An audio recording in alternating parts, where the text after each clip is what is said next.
As promised, really enjoy listening to him call games on CBS. At age 37, he was the MVP of the National Football League for Gruden and the Oakland Raiders, who are the Las Vegas Raiders tonight taking on the Chargers. He's calling the Colts and Texans this weekend in Week 15. Rich Gannon here on the Rich Eisen Show. How are you, Rich? I am doing great, brother. And I have to tell you, yes. I'll never forget your graciousness and your hospitableness and all those wonderful things. When I came into the studio back in, I think, 2004, I was still playing, and you were so kind and so patient with me as I was struggling to put words together to talk over a highlight reel or, some B-roll, and you were just great. And I'll never forget that. You're a guy I look up to in the profession, and you do a great job. And anyway, your kindness certainly did not go unnoticed back in 2004 when I was trying to figure out, after 17 years in the National Football League, what should I do with myself? Well, I can't believe it's been that long, because you came and spent some time in NFL Network, and it was obvious to me, Rich, that you had a lot to say and knew how to say it, And I really enjoy listening to you call games. You're excellent at it. You call it like you see it, but that's who you are, and that's why I think it works. Is you're natural, and I appreciate you saying that. Rich, it's hard though. It's amazing when you get done playing. Whether you go to the NFL Network, whether you go to CBS or Fox, they throw you in a broadcast booth, or they throw you on a set and on a studio show, and there's not a lot of training, and it's just, and you guys are the experts. You guys have the background, and so we come in as the experts in terms of the game, but we don't understand the mechanics of the telestrator or, going to break or coming, the timing and the pace. I'll never forget my first game I ever did. I called it the Bills-Buccaneers game in 2005, week 1. And I think the final score was like 3-0. And it was 3 downs and a punt, 3 downs and a punt. And literally I just didn't understand the timing. And Sean McManus was at CBS along with a guy named Tony Petitti, who's now at Major League Baseball Network. Yes. And Tony called me on Monday after the game, and he said, Rich, one of two things happened in that game. He said, either you don't understand the pacing and the timing of television, or you had nothing interesting to say. What was it? And I said, Tony, trust me, I don't understand the pacing, but I'll get it figured out, and I've got plenty to say. And that's all he had to tell me. The next week, I tell you what, I jumped right in there because I was waiting. There's these awkward pauses. No one ever told me, how to do it. So anyway, that was a long time ago. I think I've gotten better at my craft. But I'll tell you what, it's hard. Yes, you have, Rich, and it all led up to you calling a game with an 0-13 team right in front of your face last week. That's what it all led to. That's why you're doing it. But let's start a little bit before we do get into the here and now. I do want to just go down a little bit of memory lane of your career with you, about how you come out of Delaware. You're a Philly kid, by the way. The same high school of Stefanski and Judge, who we just saw go at it. I know Joe Judge did leave because Stefanski beat him out for a gig to succeed your footsteps in that great prep school, St. Joe's Prep. But you wound up in Minnesota, right? I mean, and after being drafted by the Patriots, and then the only phrase for it, I guess, is kicked around a while, trying to find your footing there too, Rich, correct? I did, and absolutely. So I came out in '87, and I was actually drafted by the Patriots, and it was one of the few teams I never worked out for. And they told me when they drafted me, it was Dick Steinberg was the general manager, and Raymond Berry was the head coach. And they had just come off that '85 Super Bowl run. Right. And so they had Tony Eason and Steve Grogan and a guy named Mike Ramsey from UCLA. So they felt they were in pretty good shape. And they drafted me, and I thought to myself, I don't understand this. And so they told me they want to find the best position for me. Well, when you tell a quarterback, who's 21 years old coming out of college, they want to find the best position for you. I thought to myself, there's zero chance I could go to a training camp and make a team as a defensive back or as a running back. So I was accepted to law school. My dad was an attorney. I was going to go to law school. And then 6 days later, I got traded to the Minnesota Vikings. And I wasn't really ready to play coming out of Delaware. It took me a couple of years to watch and learn behind Tommy Kramer and Wade Wilson, a couple of characters. But I finally got my chance, and, I kind of bounced around a little bit. And then I got traded to the Redskins. And then finally I landed in Kansas City, where after 7 years, I got with some really good coaches, Marty Schottenheimer, and two assistant coaches, Paul Hackett, who had a great long career as an NFL coordinator, was the head coach at USC and a couple other places. But Mike McCarthy was my quarterback coach, Rich, and I'll tell you, that's really where my game began to take off. He was a phenomenal teacher and very patient with me, even though I was a 7-year veteran.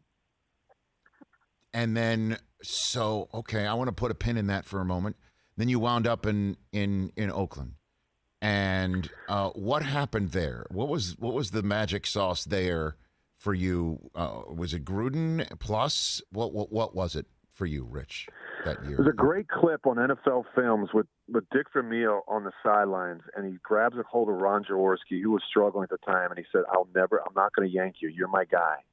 And I talked to Jaws about that later and how much that meant to him, just to know that somebody believed in him. I never really had that until I got to Oakland. John Gruden basically stuck his neck out. They got rid of Jeff George. They owed him a lot of money.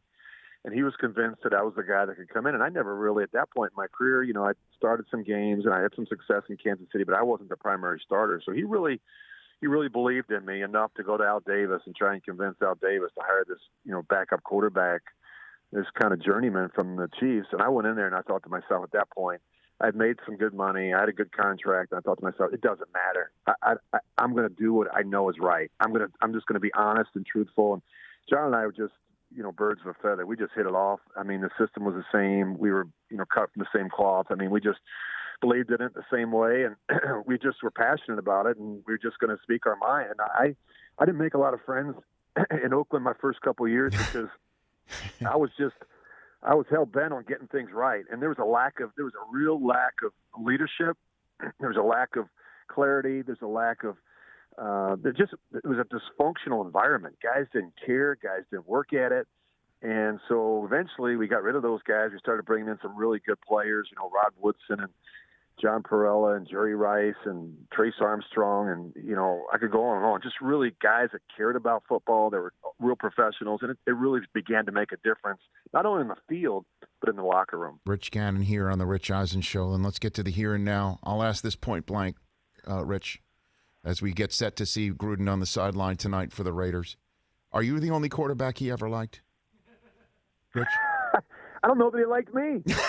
John can be hard on quarterbacks, and I think he's a perfectionist. And right. One thing that we got along so well is I realized how hard he worked to put together a game plan for me. He wanted nothing but the best for me to succeed and have success and our team to win. And so when you put in that same effort and energy and have the same passion, I think then, things work. I think Derek is on his way. I mean, Rich, I really think he's had a good year. I mean, he's got a lot of young players around him at the receiver position. Josh Jacobs is going to be a star, but he hasn't been healthy. They've had injuries well on the offensive line. I think their biggest Achilles heels are defense. I mean, in order to be a good defense in this league, you have to have pass rushers and cover corners. And the Raiders just don't have enough of them. And they give up way too many points defensively. If you're the Raiders, you got to score 35 points each week to have a chance to win. And that's just too tough right now. Well, the good news is, long term, is there's another Philly guy who knows this very same thing in Mayock, who's the one who's shopping for the groceries there. The unfortunate thing is they they switched defensive coordinators, even though it's Rod Marinelli coming in a short week. I mean, that's tonight with Justin Herbert coming in. Have you had Herbert yet this year? Have you seen his in front of you? Or I probably have done more Herbert games than anyone at the network. So I think we've probably done 5 games of his. So right. This kid is going to be a superstar. I mean, he's got, he was a 3-time academic All-American, Rich, at Oregon. His brother is a first-year medical student at Columbia University. He is a really bright kid. He didn't have the benefit of an all season like, obviously nobody did, but it really hurts young players and young quarterbacks. It's as if he never even needed it. He just picked up the system very quickly. I think the thing that's been so impressive with him is just the consistency, which we don't see from young players and young quarterbacks. He's going out there every week and put his team in a position to have a chance to win. Now, if Anthony Lynn can stay out of the way and manage the games better, I mean, honestly, it's been just a train wreck what they've done late in the half and late in games with game management decisions. But he's going to be a really good player.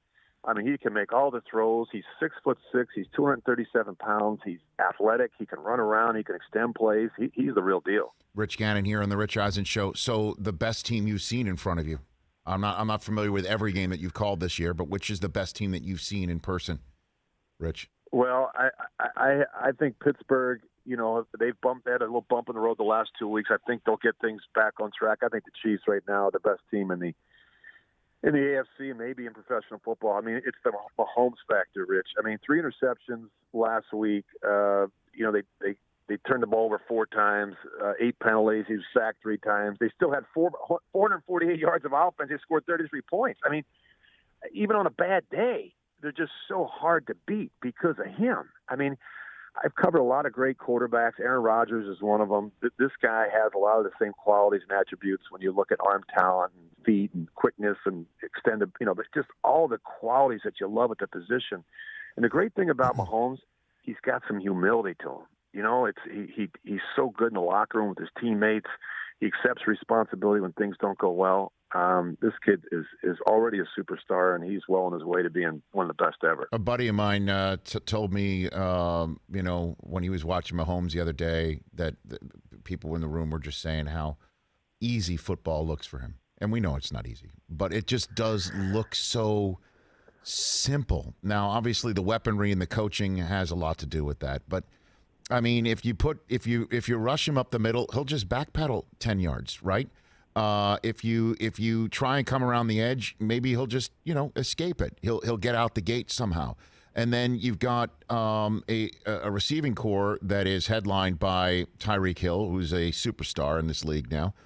And we had DK Metcalf earlier on in the show, Rich, but he's the leading receiver in the NFL. The leading pass catcher in the NFL is their tight end, Travis Kelce. It's insane. Yeah, it's insane. I think you hit the nail on the head, Rich. I think he's got the best tight end in football. He's got one of the best receivers in football. There's a team that has the ability to run the ball when they want to, and maybe the best play caller in football, and Andy Reid, who doesn't get enough credit for what he does on the offensive side of the ball with Eric Bieniemy. They come up with creative packages every week to attack a defense and stretch the field. They make you defend the entire field, not just vertically but horizontally. I mean, every inch of the field. And the quarterback, as you said, I mean, honestly, I played the position for 17 years. I was a league MVP, went to 4 Pro Bowls. But this guy, honestly, you're right. He makes it look so easy, and it's not.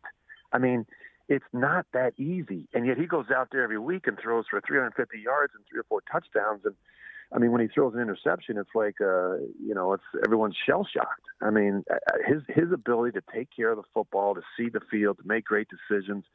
I mean, everything just seems to slow down. And I've talked to a number of defensive coordinators, and nobody, you say, well, that's, keep him in the pocket, set the edge, force him to function as a pocket passer. Don't let him extend. Yeah, okay, we'll do all that. I mean, I just remember when talking to some really good coaches when they talked about defending Peyton Manning and Tom Brady. Now, they don't have the mobility that this guy has, but they always said, if you can rush 4 and drop 7 in the coverage, if you can get pressure with your front 4, right. That's your best chance. And I really believe that's the same thing with Mahomes. You look at the 49ers last year in the Super Bowl. I mean, if you've got a good defensive line and you can rush 4 and affect him some and speed him up some, that's your best chance. Well, that's the way that obviously the Giants beat the undefeated Patriots in that Super Bowl. Just Strahan and Tuck and OC and another set of hands in the dirt, and you swap them out for some fresh rushers and just rush 4 and get the pressure up the middle, and you can try and beat them. And we'll see who can actually do that this year. You got Rich Gannon here on the Rich Eisen Show. Brady, 43 plus, and Breeze 40 plus. I mean, you're like a spring chicken now that you take a look at it when you win MVP. And you've got Rivers this week. He's 39. Put Brady and Rivers in the same basket here as 2 guys who are in the same, I guess, age group, tax bracket, if you will. Not nearly as decorated in their careers, but in new offenses this year. You're seeing Phillip this weekend, and you're looking at Brady right now in Tampa through 14 weeks of football. Is Rivers hitting a stride and Brady still not comfortable? How do you see it, Rich Gannon, here? I think the Rivers situation going to Indy was a better fit. Obviously, he had spent time with Frank Reich. Frank knew him from their time together with the Chargers. He's playing behind a much better offensive line, Rich, maybe the best offensive line he's ever played with when they're healthy. He's on pace to have the fewest number of sacks that he's ever taken in his career. I think it's 15 he's on pace for. He's got a more experienced and a better play caller than he had a year ago, who understands the importance of the running game, especially with a 39-year-old quarterback who lacks mobility. and he's getting the ball out quick. Unlike last year where they're, holding the ball, trying to push the ball down the field. I mean, this year it's about the intermediate passing game, a lot of first down throws, a lot of play action game. You're seeing Phillip under center a little bit more than we had early in the season. And, now you got Jonathan Taylor who, had a season high rushing performance last week against the Raiders. So I think that bodes well for them. In terms of Brady, I've talked to some people down there. There's something they're just not firing on all cylinders. And I think it's, you got Bruce involved, you got Byron Leftwich involved. Brady is used to doing it a certain way. And I always felt like this was going to be the challenge. Tom had been in one system for 20 years. Think about it. When he first started with the Patriots, he had Charlie Weiss. When Charlie Weiss left, Bill was smart enough to know, hey, look, we're not going to bring in someone from the outside. We're going to promote someone from within. So he promoted a guy, a receivers coach that hardly anyone ever knew, in Josh McDaniels. Well, then when Josh left, they promoted another guy that hardly anyone ever knew, Bill O'Brien. And then when Bill was getting ready to leave, they brought back Josh. So all he ever knew was that same system, the same terminology, the same verbiage, same footwork. And they surrounded him. The cast of characters around him changed, but the system never did. And now he goes to Tampa Bay where they're trying to work with him and work with his system, but Bruce has got some concepts he likes. And so it's just, for whatever reason, and I think the other thing that you're not hearing is, I just think Brady's used to things being done a certain way. Attention to detail, discipline, structure. I'm not saying that Bruce isn't that way, but it's probably not as tight. It's probably not as disciplined. And so Tom's probably having to walk over to the receivers during practice and coach them up a little bit, and talk to the backs, whereas he never had to do that. I mean, all those assistant coaches in New England had been there forever, and they all knew it was supposed to be done a certain way, and they all had to answer to Bill. And my sense is things aren't as dialed in as he wants them to be, as he needs them to be on Sunday, and that's had an effect on his performance. Before I let you go, Rich Gannon, before I let you go here, I would like to unpin your reference to Mike McCarthy earlier in this conversation, saying that he helped unlock your career in a way when he was your quarterback coach way back in the day in Kansas City prior to your days with the Raiders. Now he's getting his second crack at being a head coach in this league after a remarkable run in Green Bay. And the narrative involving Mike this season, from unnamed players saying the coaching staff is without a clue and that the defensive coordinator and Mike Nolan does not have the troops clearly on the same page for this head coach who has made some, head-scratching decisions. I know you mentioned Anthony Lynn earlier today, making some decisions that puts his team behind the eight ball. There's just been a lot to be desired in his first year in Dallas. What do you think is going on there with Mike, Rich? Well, Rich, I know you know him well, and I know you have great respect for his body of work, yes, as do I. And I really believe that Mike will get it turned around. I feel awful for him. No one works harder. It's important to him to get the thing right. We can't make excuses. I mean, not having Dak is a huge issue. The injuries they've had along the offensive line. But look, nobody cares about that. They only care about is the product on the field, and it's not been to their standard. And I think there'll be some changes. I don't think there's any question. I as much as I like Mike, he's fiercely loyal to his people. And Mike Nolan gave him an opportunity with the 49ers, if you remember back. Yes. Mike Nolan hired Mike as his coordinator. Mike was there 1 year. He had Alex Smith, and then he left and went on to coach the Green Bay Packers. And I think he hired Mike, gave him an opportunity. I don't think it's worked out. And I really believe that that'll be the first change. I think there'll be a defensive coordinator change. I think there'll be some staff changes.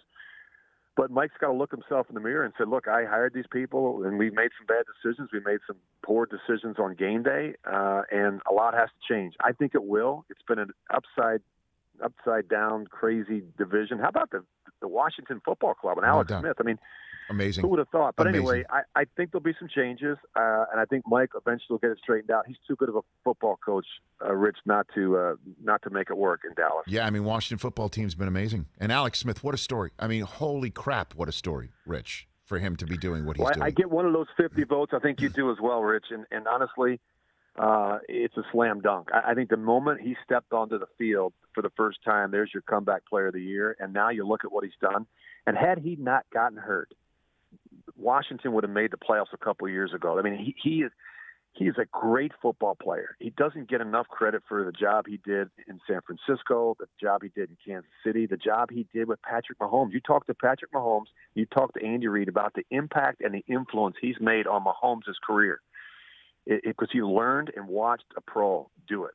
And that was so important. But anyway, I think the world of Alex Smith, it makes me nervous, Rich. Every time he steps on the field, he's going to get hurt again. I got to tell you. Me too, but that went out the window, really, when the first sack he took when he returned was Aaron Donald on his back, and he walked Aaron Donald by about a yard or two before he finally went down.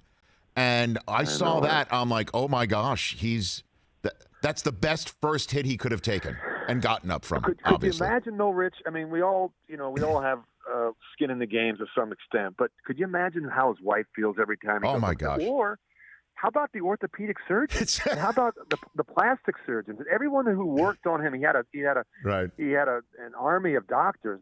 They're watching this game with great interest. Obviously, they're huge fans, but they got to be just scared to death every time the guy takes a sack. I know, Rich. Oh, my gosh. Hey, this has been a great conversation. Let's do this more often. Maybe we'll get you back on it in the playoffs. I can't thank you enough for the work that you do on behalf of the National Football League. Wow, you've been amazing, and you've been a great mentor to a lot of people like myself who come into the profession that are very green, and that your patience, your professionalism, your expertise, and your attention to detail really rubs off. And so I just want to thank you from the bottom of my heart. Hope you guys have a great holiday. You too, Rich. Thanks for the compliment. Thanks for the call. I look forward to hearing you on CBS with the Colts and the Texans in Week 15. Rich Gannon right here on The Rich Eisen Show. Hey, you watched all the way to the end. Thanks for that. Watch more right here.